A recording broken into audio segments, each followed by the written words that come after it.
Hi. So in the previous video we had a brief discussion about the geometric intuition behind linear regression और वहां पे हम लोग को बस एक ही चीज समझ में आया कि linear regression is nothing but fitting line to a given data, right?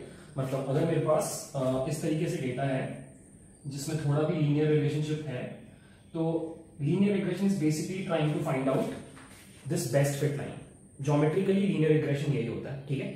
इस वीडियो में we are going to talk about general intuition behind linear regression. मतलब मैथ्स छोड़ दो, एक कॉमन सेंस बेस्ड अप्रोच कि लीनियर रिग्रेशन कर क्या है. ओके, तो जस्ट टू एक्सप्लेन मैंने वही एग्जांपल लिया है, उसको थोड़ा सा कॉम्प्लेक्स कर दिया है by adding 2 more columns. Okay, so हमारे डेटा में एक्सपीरियंस है इन ईयर्स, प्रोफाइल भी है कि बंदा कौन से प्रोफाइल में काम करता है. So there is web, android, machine learning. Then there is gender कि मेल है या फीमेल है. Then there is salaries. ठीक है, सो बस ये 2 नए कॉलम्स ऐड कर दिए मैंने. ठीक है, सो अब ये पूरा का पूरा प्रॉब्लम 2D के बदले 4D में आ गया. So there are 4 dimensions. मैं इसको ग्राफ बना के नहीं दिखा सकता. ओके, अब एक काम करते हैं, थोड़ा सा नोटेशन देख लेते हैं. Let's call this column to be x1, this to be x2, this to be x3 and this is our y और आउटपुट कॉलम. ठीक है, अब खुद सोचो, जब हमारे पास सिर्फ 2 कॉलम्स थे, एक इनपुट और एक आउटपुट, तो मुझे लाइन का इक्वेशन निकालना पड़ता था because it was a 2D problem. और वो इक्वेशन ऐसा होता था, y is equal to mx plus b, right? अगर सोचो ये 3D होता तो क्या होता था? y is equal to something like a x1 as in the first input column plus b x2 plus c, right? Intercept, right? और ये प्लेन का इक्वेशन होता, राइट? ये प्लेन का इक्वेशन होता. बट इन आर केस जहां पे 3 columns है, इसी को हम कैसे लिख सकते हैं? y is equal to a x1 plus b x2 plus c x3 plus d. And I guess और कॉलम्स ऐड होते जाएंगे तो इक्वेशन कैसे बढ़ेगा ये समझ में आ रहा है. Now this is an equation for a hyperplane. This is a hyperplane, right? Okay, अब एक जनरल इंट्यूशन समझते हैं इसके पीछे कि हो क्या रहा है यहाँ पे. सो एट द एंड मेरा y कैलकुलेट करने का फॉर्मूला ये रहा, a times x1 b times x2 c times x3 plus this thing called d. Okay, so मतलब अगर मुझे एक नया पॉइंट मिले जिसका मुझे एक्सपीरियंस, प्रोफाइल और जेंडर पता हो, तो मैं उसको a, b और c से मल्टीप्लाई कर दूंगा और उसमें d को जैसे ऐड कर दूंगा, मुझे मेरा सैलरी मिल जाएगा. ये तो फॉर्मूला है, राइट? अब ये a, ये b और ये c है क्या? और similarly what is this d? सो जब 2D का बात कर रहे थे तो ये स्लोप बन गया था ना, राइट? और ये अपना इंटरसेप्ट बन गया था. बट अगर आप एक मैथ्स को पीछे छोड़ दो और थोड़ा जनरली समझने का ट्राई करो तो ये इक्वेशन से आपको ये समझ में आ रहा होगा कि y निकालने के लिए a का कितना से है, से इन द सेंस कितना वेटेज मिल रहा है इस कॉलम को, राइट? ये a क्या सिग्निफाई कर रहा है? This a can be signified as the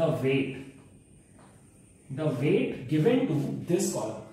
y calculate करने में इस कॉलम का कितना कंट्रीब्यूशन होगा. सिमिलरली b क्या है? y कैलकुलेट करने में इस कॉलम का कितना कंट्रीब्यूशन होगा. सिमिलरली c क्या है? y कैलकुलेट करने में इस कॉलम का कितना कंट्रीब्यूशन होगा. अब लेट्स से जब मेरा मशीन लर्निंग मॉडल लर्न कर रहा था और उसने ये डिसाइड किया कि c का वैल्यू बहुत ही कम होगा, तो एक्चुअली उसने ये समझा कि c से ज्यादा फर्क नहीं पड़ रहा, इसलिए उसने उसको कम वेट दिया. अगर उसने ये बोला कि a को तो बॉस बहुत ज्यादा वेट देंगे क्योंकि उसने देखा कि a और आउटपुट में बहुत ज्यादा स्ट्रॉन्ग कोरिलेशन है, तो उसने इस वेट को ऊपर कर दिया. So at the end linear regression कुछ नहीं कर रहा, लीनियर रिग्रेशन के वेट्स फाइंड आउट कर रहा है कि हर कॉलम के ऊपर कितना डिपेंड कर रहा है हमारा output column. And that's the main फंडा गाइस. आई होप आपको मैं समझा पा रहा हूं. तो फिर अब सवाल आता है कि ये क्या है बस, व्हाट इज दिस इंटरसेप्ट? मतलब ज्योमेट्रिकली तो मेरे को समझ में आ रहा था कि इट वाज दिस प्लेस, ये जो चीज था, right? But what is this d? बहुत सिंपल है. ये एक ऑफसेट की तरह काम करता है. I will explain. So let's say ये तीनों जीरो हो जाए. मेरे को एक नया इनपुट मिला, मेरे को एक नया एम्प्लॉय मिला जिसका तीनों ही वैल्यूज जीरो है. लेट्स से, मतलब आई नो जेंडर जीरो नहीं हो सकता, प्रोफाइल जीरो नहीं हो सकता, अज्यूम करो कि तीनों ही जीरो. तो अगर आप x1, x2 और x3 को इस इक्वेशन में डालोगे और अज्यूम करो कि अभी d नहीं है, तो y ऑटोमेटिकली क्या हो जाएगा? y will also become zero. Now this is not logical. सोच के देखो, अगर हम इन दोनों कॉलम्स को हटा दें और सिर्फ एक्सपीरियंस और सैलरी का बात करें तो ये सही नहीं है यार. सोच के देखो, अकॉर्डिंग टू दिस मॉडल हम क्या बोल रहे हैं कि अगर तुम्हारा एक्सपीरियंस जीरो है तो तुम्हारा सैलरी भी जीरो होना चाहिए. फ्रेशर्स तो रो देंगे, राइट?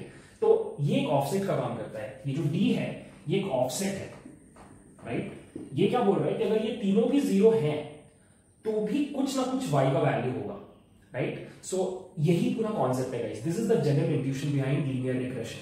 एंड गेस व्हाट, ये जो मैंने आपको भी समझाया ये बहुत ही क्लोज है न्यूरल नेटवर्क्स के।